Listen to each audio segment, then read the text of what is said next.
The crystal spire of the Galactic Council station gleamed against the purple sky of Nexus Prime. Ambassador Jin Park looked out the small window of his transport ship as they came closer to the massive structure. The station was bigger than most cities on Earth. Thousands of different alien ships moved around it like busy insects. "Sir, we will dock in 10 minutes, said Na Kim, his aide. She sat across from him, reading reports on her tablet. Her dark eyes looked worried as she scrolled through the data. Jin nodded and straightened his simple blue diplomatic uniform. For 50 years, humans had worn these plain clothes to every galactic meeting. No weapons, no military symbols. Just the peaceful blue of Earth's oceans. It had become their symbol across the galaxy. "What is the latest news from the Vorthon territory?" Jin asked. Na's face grew darker. 3 more planets have fallen to them this week. The Kalani homeworld surrendered yesterday after the Vorthons threatened to destroy their moons. That makes 15 civilizations under Vorthon control in just 6 months. Jin closed his eyes for a moment. The Vorthon Empire had been growing stronger and more aggressive each year. They took planets by force, enslaved the populations, and stripped the worlds of their resources. The Galactic Council had done nothing but talk about it for months. "How many refugees this time?" Jin asked. "About 2 million Kalani are trying to escape. The Vorthons are only letting the young and healthy ones live. The rest—" Na did not finish her sentence. She did not need to. Their ship shook slightly as it docked with the station. Jin gathered his papers and stood up. He had attended hundreds of these meetings over the past 20 years. Each time he hoped the galaxy would finally stand up to bullies like the Vorthons. Each time he left disappointed. The airlock opened with a soft hiss. Jin and Na walked into the busy corridors of the station. Thousands of different aliens moved around them. Tall, thin creatures with blue skin talked in their musical language. Small, furry beings with 6 legs scurried between the larger aliens. In the distance, Jin could see the massive form of a rock-like granite walker moving slowly toward the council chamber. "Ambassador Park," called a familiar voice. Jin turned to see Councillor Nektal approaching. The lizard-like alien had become a friend over the years. His yellow eyes looked tired. "Nektal, good to see you," Jin said with a smile. "How are things?" "Bad, very bad," Nektal replied, switching to English. Most aliens in the council could speak basic English now. Humans had spent decades teaching it freely to anyone who wanted to learn. The Vorthons sent another message this morning. They claimed the Kalani asked to join their empire. Na made a disgusted sound. "Asked? After the Vorthons pointed planet-killer weapons at their cities?" Nektal nodded sadly. "This is how they always do it. Threaten, attack, then claim the victims wanted to join them, and the council does nothing." They walked together toward the great council chamber. The hallway was filled with nervous energy. Representatives from 200 different worlds would meet today to discuss the Vorthon problem. Again. "What will the humans propose this time?" Nektal asked. "More peace talks? Another diplomatic mission?" Jin was quiet for a moment. "We will see what the council wants to do first." Inside the council chamber, the noise was overwhelming. Hundreds of different voices speaking dozens of languages filled the air. The chamber was shaped like a great bowl, with seats rising up in circles around the central speaking area. Each species had their section, marked with their world's symbol. Jin and Na took their seats in the human section. It was small compared to the older, more powerful civilizations. Humans were still considered newcomers by most of the galaxy. They had only been part of the council for 60 years. At the center of the chamber stood Chancellor Trixandra. She was 12 feet tall with 4 arms and a body covered in smooth, dark shell. Her species, the Kelm, had led the council for over 300 years. They were known for their careful, slow decision-making. "The council will come to order," Trixandra's voice boomed through the chamber. Her words were translated instantly into hundreds of languages by the station's computers. The great chamber slowly grew quiet. Jin looked around at all the different faces. Some showed fear, some anger, some hopelessness. All of them were looking for someone else to solve their problem. "We are here today to discuss the continued expansion of the Vorthon Empire," Trixandra continued. "In the past month, they have claimed 3 more star systems. The council must decide how to respond." From across the chamber, a harsh voice called out, "The Vorthon Empire grows stronger because weaker species cannot defend themselves." The speaker was Karmoth, the Vorthon representative. He was a huge creature covered in thick red scales. 2 rows of sharp teeth showed when he spoke. "We offer these civilizations protection and order," Karmoth continued. If they are too weak to survive alone, they should be grateful for our help. Many council members shouted in anger at his words. Jin watched calmly as the chamber erupted in noise. He had heard the same argument dozens of times before. Order! Order! Trixandra called out. Representative Karmoth, you will speak only when recognized by the chair. Karmoth laughed, a sound like grinding metal. I speak when I choose, insect. Your council has no power over the Vorthan Empire. The insult to Trixandra caused even more shouting. Jin noticed that several smaller species looked around nervously. They were afraid, and the Vorthons knew it. For the next 2 hours, Jin listened as representative after representative begged for help. The small bird-like Cheery pleaded for protection for their remaining colonies. The aquatic depths spoke about Vorthan ships poisoning their water worlds. The plant-based Veltar showed images of their forests being burned for Vorthan factories. Each time, the council talked about sending diplomatic missions or economic sanctions. Each time, Karmoth laughed and dismissed their threats. Finally, Trixandra looked toward the human section. The council recognizes Ambassador Jin Park of the Human Federation. Jin stood up slowly. The chamber grew quiet. Everyone knew that humans were the great peacemakers of the galaxy. In 50 years, they had helped solve hundreds of disputes without firing a single shot. If anyone could find a peaceful solution, it would be the humans. Jin walked down to the central speaking area. He looked around at all the hopeful faces watching him. Tao sat forward in her seat, her hand touching a small device hidden in her jacket. Honored Chancellor, fellow representatives. Jin began in his calm, quiet voice. I have listened to today's discussion with great interest. The situation with the Vorthan Empire is indeed serious. Karmoth leaned back in his seat with a bored expression. He expected another long speech about the benefits of peace and compromise. Jin paused and looked directly at the Vorthan representative. I would like to request permission to address the full assembly tomorrow morning. I believe it is time for humanity to offer a new perspective on this crisis. Trixandra nodded. Permission granted, Ambassador Park. The council will reconvene at dawn to hear the human proposal. As the session ended and aliens began filing out of the chamber, Nai quietly activated her hidden communicator. Alert Earth Command, she whispered. Tell them the ambassador requests immediate implementation of Protocol 7. Jin collected his papers and walked toward the exit. Tomorrow everything would change. The galaxy was about to learn that humanity's 50 years of peace had not been a sign of weakness. It had been preparation.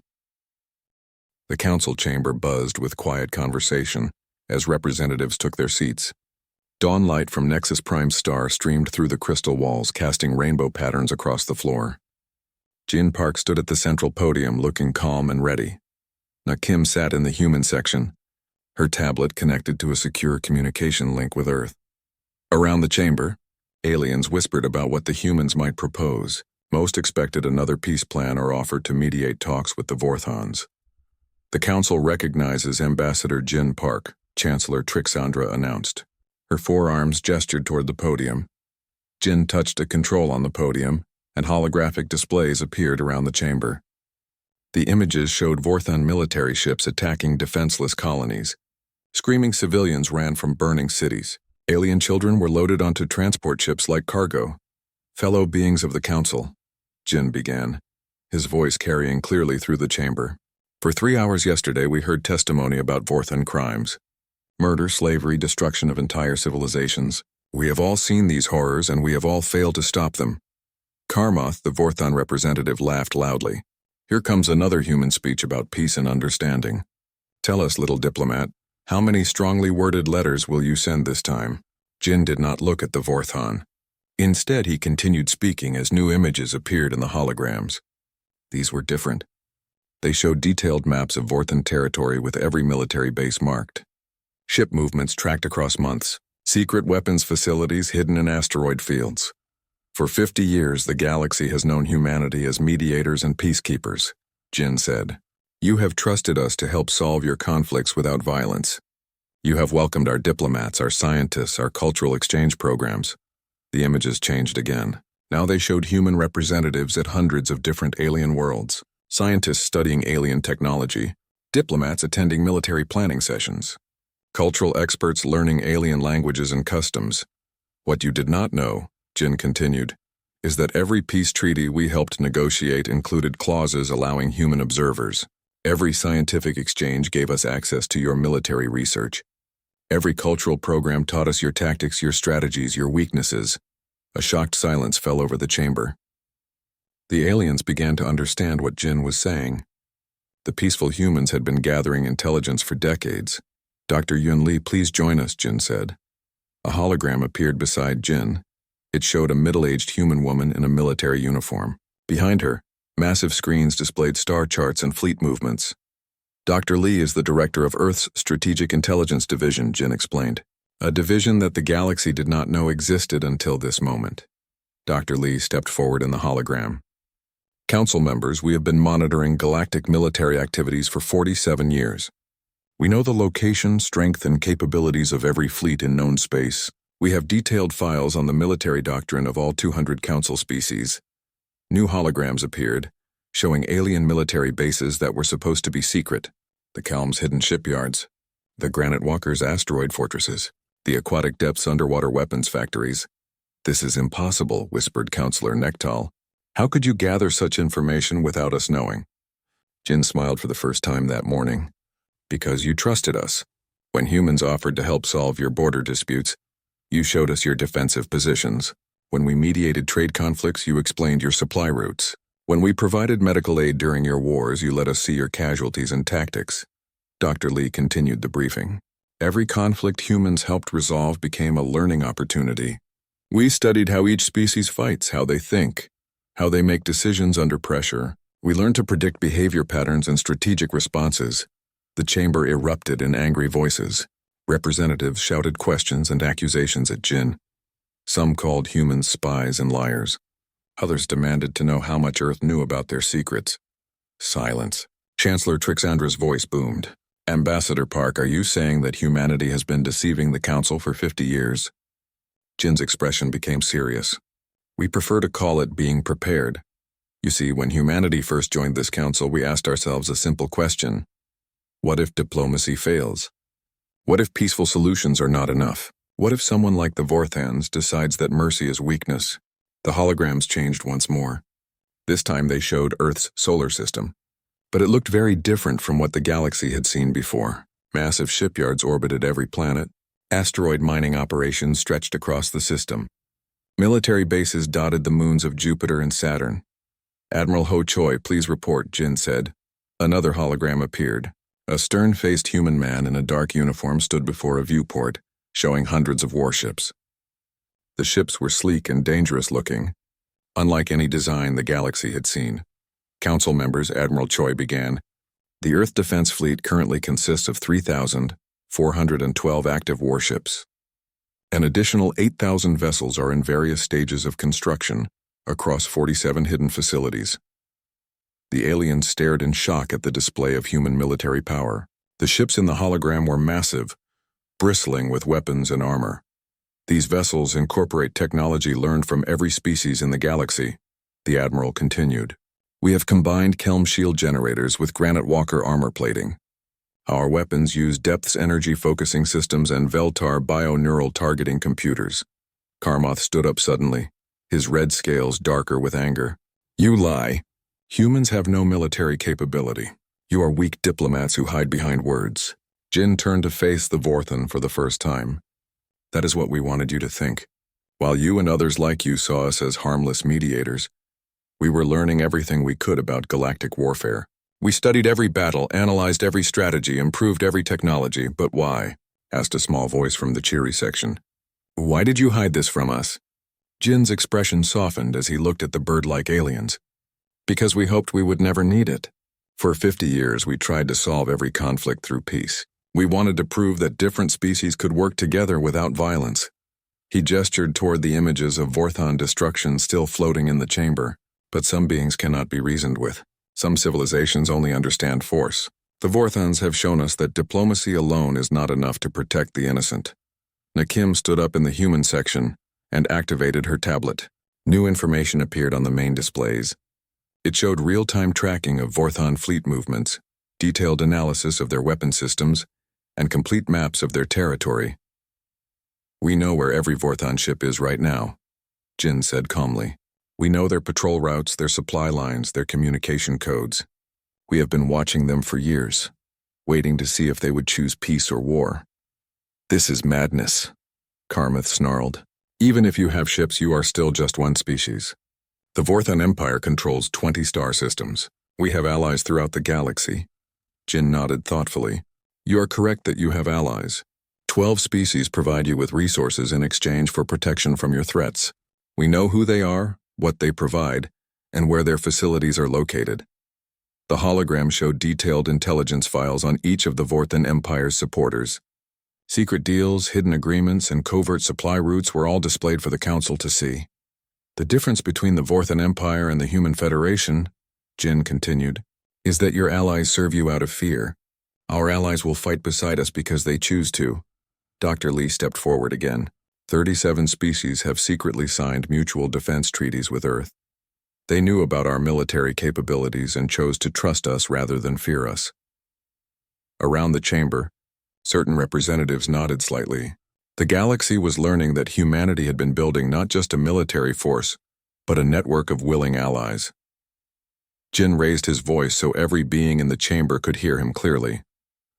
For 50 years we gave diplomacy every chance to work. We tried to build a galaxy where differences could be settled with words instead of weapons. The Vorthons have made it clear that they prefer conquest to cooperation.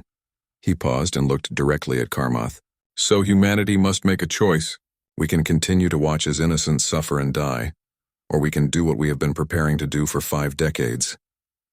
The chamber fell completely silent. Every alien in the room understood that they were witnessing a historic moment. The peaceful humans were about to become something else entirely. Jin's voice was calm but carried a weight that made everyone listen. The Human Federation formally declares that the time for pure diplomacy has ended. It is time for action. Nakim's tablet chimed softly. She looked at Jin and nodded once. Fleet Admiral Choi, Jin said to the hologram, please proceed with Operation Safeguard. The Admiral saluted sharply. Understood, Ambassador. All units are ready and standing by. Around the galaxy, in hidden bases and disguised facilities, the human war machine began to wake up. Admiral Tae-Wan stood on the bridge of the Earthship, Fury of Terra, watching the tactical displays that showed the entire Vorthon Empire laid out before him. 3 weeks had passed since Ambassador Jin's declaration of war, and the human military machine was now fully unleashed across 12 star systems. Admiral, the Third Fleet reports successful capture of the Mordak shipyards, reported his communications officer. Resistance was minimal once their command structure was disrupted. Tae nodded, studying the strategic map. Red markers showed Vorthon military positions that had been neutralized. Blue markers indicated liberated worlds. Green showed human forces moving to their next objectives. Any casualties? He asked. 43 wounded, no deaths. The Vorthon defenders surrendered when they realized their weapons couldn't penetrate our adaptive armor. This had become the pattern of the war. Vorthon forces, confident in their superior numbers and brutal tactics, would engage human ships expecting easy victories. Instead, they found themselves fighting an enemy that seemed to anticipate their every move. On the planet Kelvador, Colonel Mi Bayek led her marine units through the former Vorthon slave camps. Her soldiers moved in perfect coordination, their powered armor adjusting automatically to the planet's high gravity and toxic atmosphere. Colonel, we have secured the main detention facility, reported Sergeant J. Park through the communication link. Approximately 50,000 prisoners from various species. Medical teams are already providing treatment. Mi looked at the tactical display in her helmet. The liberation of Kelvador had taken only 6 hours. Vorthon ground forces had fought fiercely at first, but human soldiers proved superior in every way that mattered. What about the Vorthon garrison? She asked. Most surrendered after we disabled their command bunker. The ones who kept fighting, Jay paused. They learned that human weapons work very well against Vorthon armor. The human approach to warfare was unlike anything the galaxy had seen before. Other species fought with courage and determination, but they followed predictable patterns based on their biology and culture. Humans fought with cold intelligence, adapting their tactics to exploit every weakness they had discovered during 50 years of careful observation. Back on the Fury of Terra, Admiral Tae received reports from across the battle zone. The human fleets were not just winning, They were systematically dismantling the Vorthan war machine piece by piece. Sir, Admiral Ko-sun reports that the Vorthan fleet at Nexor has been eliminated, his tactical officer announced. The enemy attempted to use their standard hammer formation, but our ships jumped behind their lines and attacked their command vessels first. Tay smiled grimly. The Vorthans always used the same strategy: mass their heaviest ships in the center and try to punch through enemy defenses with brute force. It had worked against other species because most aliens fought in predictable ways. But humans had studied Vorthan tactics for decades. Any word from the diplomatic front? Tay asked. His communications officer checked his console. Ambassador Jin reports that 3 more species have withdrawn their support from the Vorthan Empire. The fear factor is working as predicted. This was another part of the human strategy. While their fleets attacked Vorthan military targets, their diplomats were working to isolate the Empire politically. Species that had supported the Vorthans out of fear were beginning to understand that the Empire was no longer invincible. On the research vessel Deep Thought, scientist Bo Han monitored the battlefield effects of human technology. His job was to ensure that their weapons remained effective against any adaptations the Vorthans might develop. The adaptive armor is performing even better than expected, he reported to Admiral Tay via secure communication. After the first engagement, Vorthan plasma weapons became completely ineffective. Their particle beams are now reduced to about 15% effectiveness. What about their new missiles? Tay asked. Our point defense systems are intercepting 97% of incoming projectiles. The few that get through can't penetrate our hulls. Bo paused to check his data. Admiral, the Vorthans are using the exact same weapons they had 40 years ago. They never improved because they never needed to. Everyone was too afraid to fight back. This was the fundamental difference between human and Vorthan military thinking. The Vorthans had developed weapons that were good enough to terrify weaker species, then stopped innovating. Humans had spent decades improving everything, even though they had never planned to use it. In the Galactic Council chambers, Jin Park continued to provide diplomatic cover for the military operations. He met daily with representatives from other species, explaining human actions and gathering intelligence about potential threats. Ambassador, said Councillor Nektal during one of their private meetings, my government wants to know if humanity plans to conquer the galaxy after defeating the Vorthans. Jin looked genuinely surprised by the question. Why would we want to do that? Conquest was never our goal. We simply want to ensure that aggressive species cannot prey on peaceful ones. But your military power is overwhelming, Nektal insisted. No single species can resist you now. What is to stop humanity from becoming the new Vorthan Empire? Jin was quiet for a moment, considering his answer carefully. The same thing that stopped us from conquering anyone for the past 50 years. We could have revealed our military strength at any time. We could have demanded tribute or territory from weaker species. Instead, we chose to help solve conflicts peacefully. He pulled up a holographic display showing human relief efforts on liberated worlds. Medical ships treating wounded civilians, engineering teams rebuilding destroyed cities, agricultural specialists helping restore damaged farmland. This is what human conquest looks like, Nektal. We conquer suffering with healing. We defeat ignorance with education. We overcome fear with protection. Meanwhile, the war against the Vorthan Empire continued its relentless pace. Admiral Tay's forces had captured or destroyed 70% of Vorthan military assets in just 3 weeks. The Empire's communication networks had been systematically shut down, leaving their remaining forces isolated and confused. Admiral, we are receiving a transmission from the Vorthan homeworld, his communications officer reported. It appears to be from Emperor Vashitar himself. Put it through, Tay ordered. The main display showed the throne room of the Vorthan palace. Emperor Vashtar sat on a massive chair carved from black stone. His red scales were darker than usual, and his yellow eyes showed barely controlled rage. Human Admiral, Vashitar snarled. I demand that you halt your attacks immediately. The Vorthan Empire is willing to negotiate a ceasefire. Tay studied the Emperor's image calmly. Your Majesty, any negotiations must go through the Galactic Council. I am authorized only to conduct military operations. Military operations? Vashtar roared. This is systematic destruction of my empire. Your forces attack without warning. Disable our ships without destroying them and then disappear before reinforcements can arrive. This is not honorable warfare. No, Tay agreed. It is effective warfare. The Vorthon Empire chose to use terror and brutality as weapons. Humanity chooses to use intelligence and precision. The Emperor leaned forward on his throne. Do you think you can destroy us completely? The Vorthon Empire has existed for 300 years. We have faced enemies before. None like us, Tay replied simply. Your previous enemies fought the way their instincts told them to fight. Humans fight the way logic tells us to fight. We studied your empire for decades before taking action. We know your weaknesses better than you do. To prove his point, Tay activated a tactical display visible to the Emperor. It showed real-time positions of every remaining Vorthon military unit, including several secret bases that the Empire thought were hidden. Your remaining fleets are trapped in the Corvani system, Tay continued. Your shipyards have been captured or destroyed. Your communication networks are under our control. Your allies have abandoned you. Surrender now and your people can survive this war with dignity. Vashtar's face twisted with fury. The Vorthon Empire does not surrender to inferior species. We are not inferior, Tay said calmly. We are better prepared. There is a difference. The transmission ended as the Emperor cut the connection. Within minutes, Tay's sensors detected Vorthon ships leaving their remaining bases in a desperate final assault. All units, Tay announced to his fleet. The enemy is committing their reserves to one last attack. Prepare for engagement. Remember, our goal is to disable and capture, not destroy. These beings can still choose to surrender.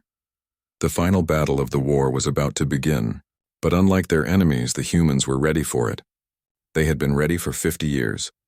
On the liberated world of Kelvador, Colonel Mi Bayek watched the space battle through her helmet display while continuing to organize relief efforts. Former Vorthon slaves from a dozen different species worked alongside human soldiers to rebuild their shattered lives. Colonel, said one of the freed aliens, a small creature with blue fur, why do humans fight so differently from other species? My thought about the question while watching human ships systematically disable the attacking Vorthon fleet. Because we learned from everyone else's mistakes, she finally answered. And because we never forgot that the goal of war should be. The Great Council chamber had never been so quiet. Representatives from 200 species sat in stunned silence as they watched the final moments of the Vorthon Empire play out on the central displays.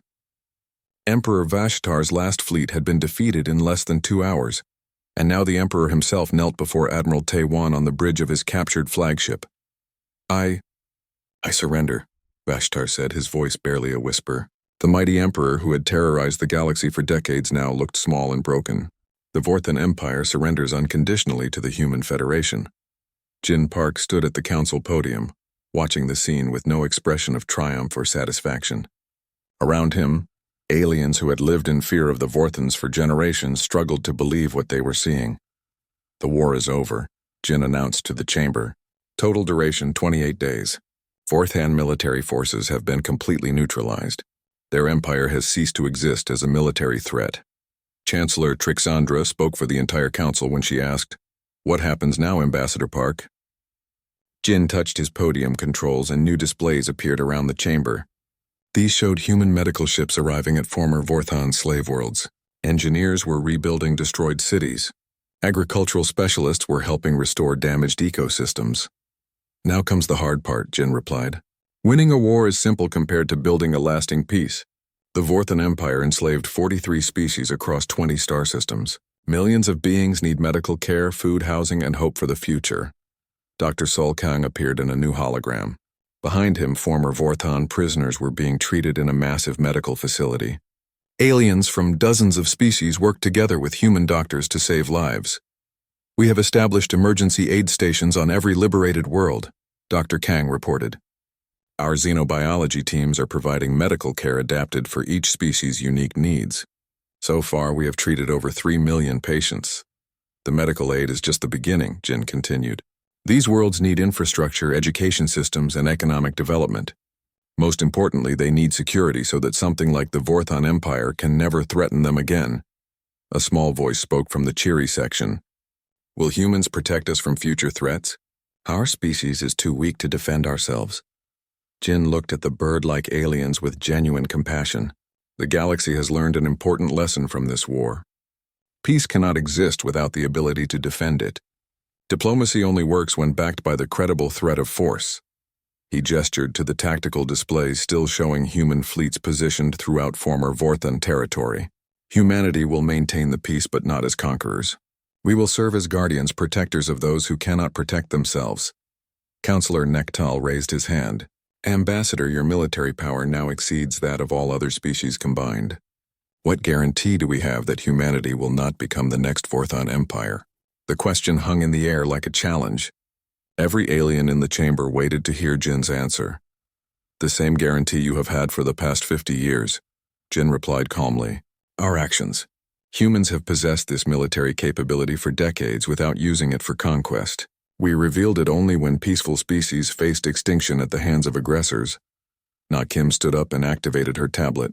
New information appeared on the displays, showing detailed plans for the liberated territories. The former Vorthon worlds will be returned to their original inhabitants, she announced. Species that lost their homeworlds will be given assistance in reclaiming them. Enslaved populations will be transported back to their native systems at no cost. What about the Vorthons themselves? Asked a representative from the crystalline Yelmaran species. Will you exterminate them?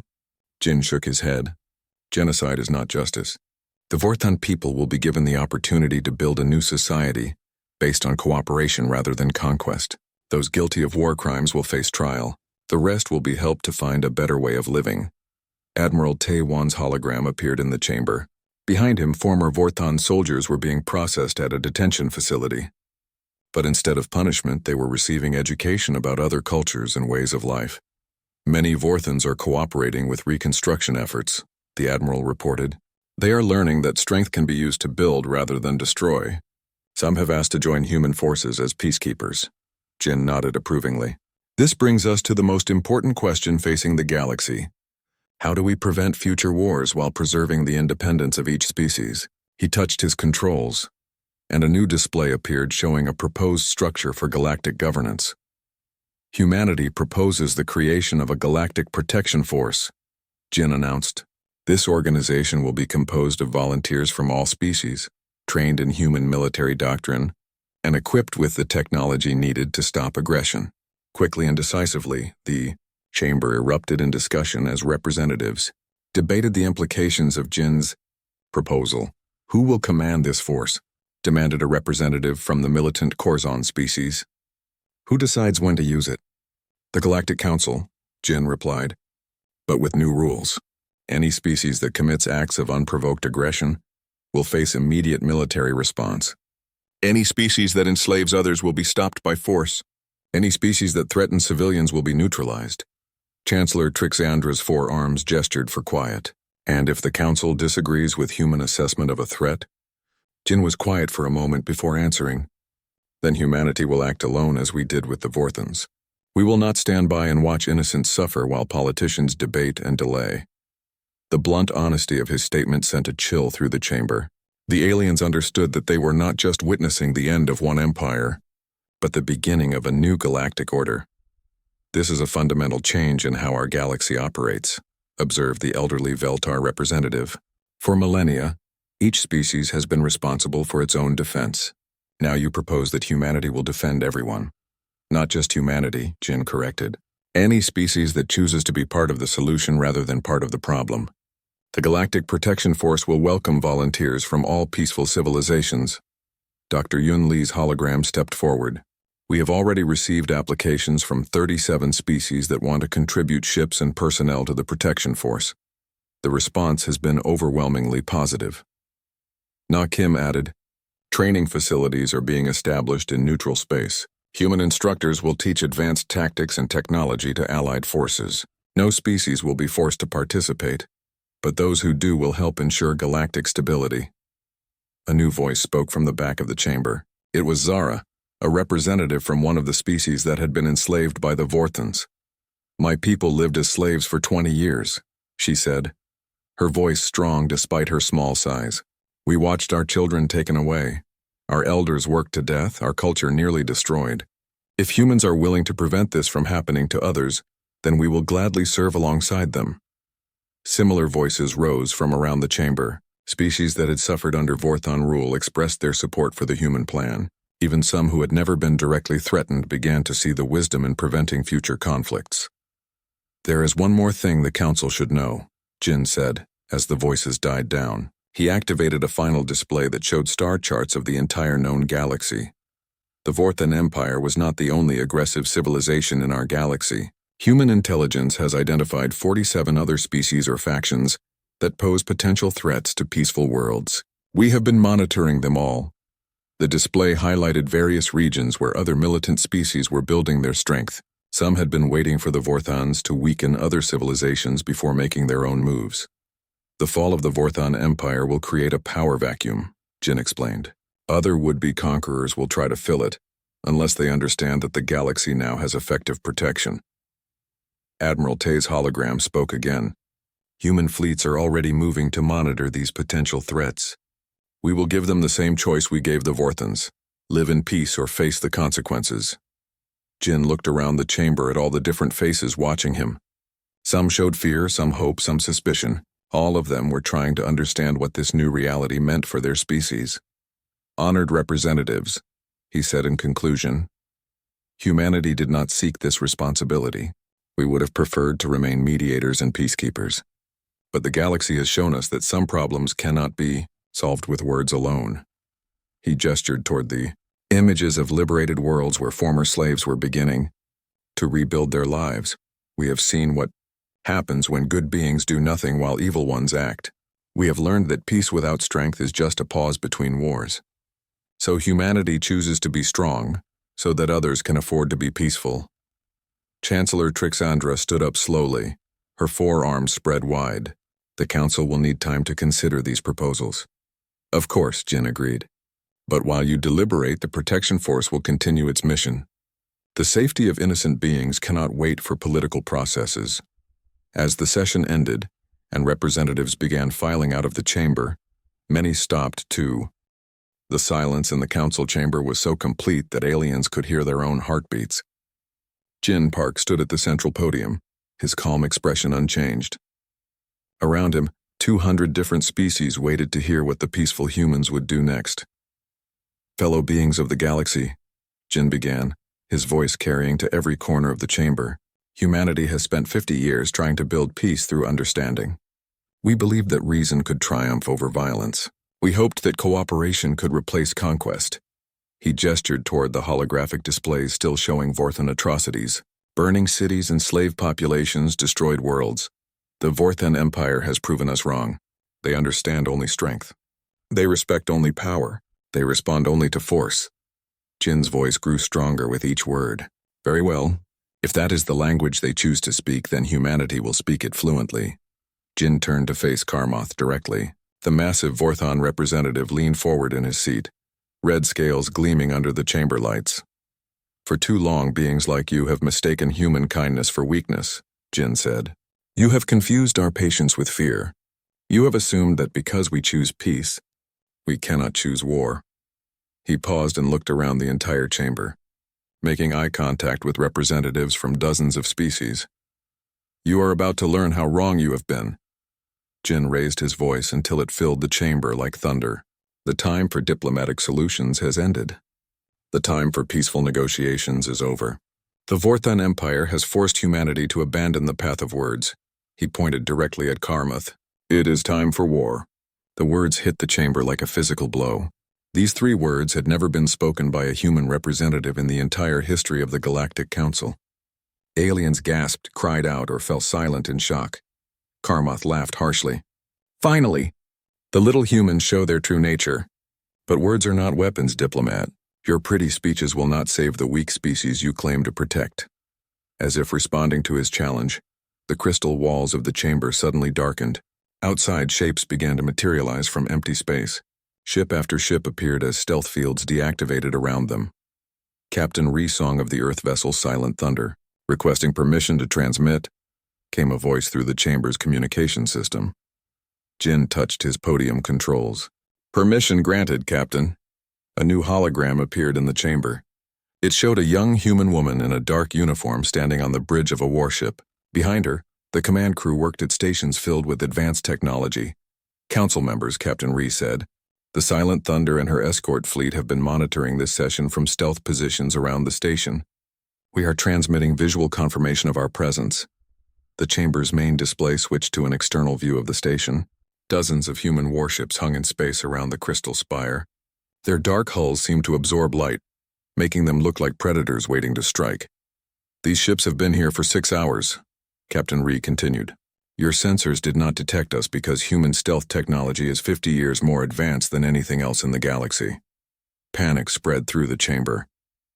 Representatives shouted questions and demands. Some species began calling for their own fleets. Others demanded explanations from the humans. Chancellor Trixandra's four arms gestured for order. Ambassador Park, how many human ships are currently in this system? Jin consulted his tablet calmly. Currently, there are 73 Earth Defense Fleet vessels in the Nexus system. They began arriving 3 days ago to provide security for this meeting. Security? Karmath roared. This is an invasion. No, Jin replied simply. An invasion would involve much larger numbers.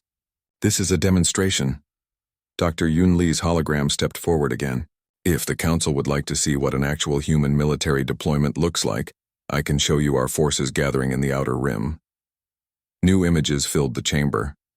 Massive fleets of human ships moved through space toward Vorthon territory.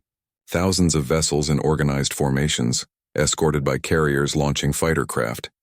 These forces have been mobilizing for the past 72 hours, Dr. Li explained.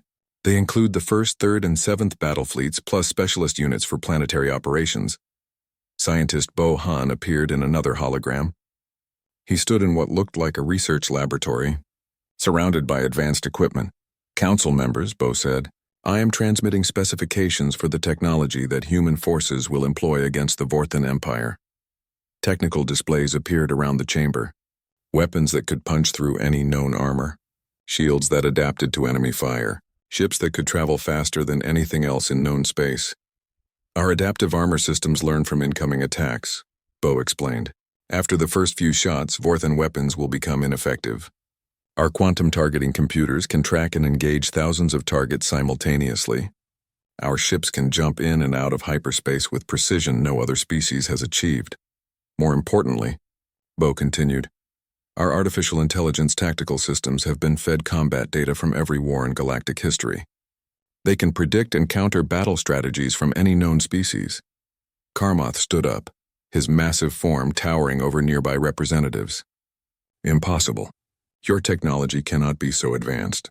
Humans are newcomers to space. You have barely left your home system. Jin smiled for the second time that day. That is another thing you were wrong about. Humans have been exploring the galaxy in secret for over a century. We have hidden bases in 40 star systems. We have been watching, learning, and preparing. Captain Ree's voice came through the communications again. Ambassador, we are receiving reports from our deep space monitoring stations. Vorthon fleet movement suggests they are preparing for a major offensive against the Cheery colonies. Jin nodded. Thank you, Captain. Please relay those coordinates to Admiral Choi. He turned back to the chamber. You see, Council members, while we have been revealing our capabilities to you, the Vorthons have been proving our point. Even now, they are moving to attack more innocent civilians. The small bird-like Cheery representatives huddled together in fear. Their 3 remaining colonies were all that was left of their once great civilization. What will you do? Asked Councillor Nektal, his yellow eyes wide with amazement. We will stop them, Jin replied simply. Not through negotiations or economic sanctions. Not through strongly worded protests or diplomatic pressure. We will stop them the way they understand best. Nakim stood up and activated her tablet. Admiral Choi, you are authorized to engage Vorthon forces threatening civilian populations. Rules of engagement are in effect. The hologram of Admiral Choi saluted. Understood. All units commence Operation Safeguard. Target priority. Vorthon ships approaching Cheery space. New displays showed real-time tactical information as human ships moved to intercept the Vorthon fleet. The speed and coordination of the human response amazed the watching aliens. How is this possible? Whispered a representative from the crystalline Yelmoran species. Your ships are moving faster than our sensors can track. Bohan smiled in his hologram. Human technology incorporates improvements learned from every species in the galaxy. We took the best ideas from all of you and made them better. But the real advantage, added Dr. Li, is not our technology. It is our approach to warfare itself. Other species fight the way their biology and culture programmed them to fight. Humans studied war as a science. We learned from every mistake, analyzed every victory, and prepared for every possibility. Jin walked around the podium to address the chamber more directly. The Kelm fight in careful, organized formations because that is how their hive minds work. The granite walkers rely on heavy armor and direct assault because they are naturally tough. The depths use stealth and surprise because they evolved as ocean predators. He paused to look at different sections of the chamber. Humans are adaptable. We can fight like any of you or like all of you at once. We can be patient or aggressive, sneaky or direct, defensive or offensive, depending on what the situation requires. But why hide this from us? Asked the cheery representative, his voice small and frightened. We could have been allies from the beginning. Jin's expression softened. Because we wanted to see if the galaxy could learn to live in peace without the threat of force. We hoped that reason and cooperation would be enough. We wanted to trust that beings could choose to do the right thing simply because it was right. He gestured toward Karmath. Species like the Vorthons proved that hope was naive. Some beings only understand power. Some civilizations only respect strength. If that is the reality of this galaxy, then humanity will provide the strength needed to protect those who cannot protect themselves. Karmath's red scales had grown darker with rage. You think your surprise attack will win this war? The Vorthon Empire has conquered 20 star systems. We have millions of soldiers. We have allies throughout the galaxy. Yes, you do, Jin agreed. 12 species provide you with resources because they are afraid of you. But fear is not loyalty. Terror is not friendship. When your allies see that the Vorthon Empire can be defeated, how many do you think will continue to support you? Captain Ree's voice interrupted again. Ambassador, the first engagement has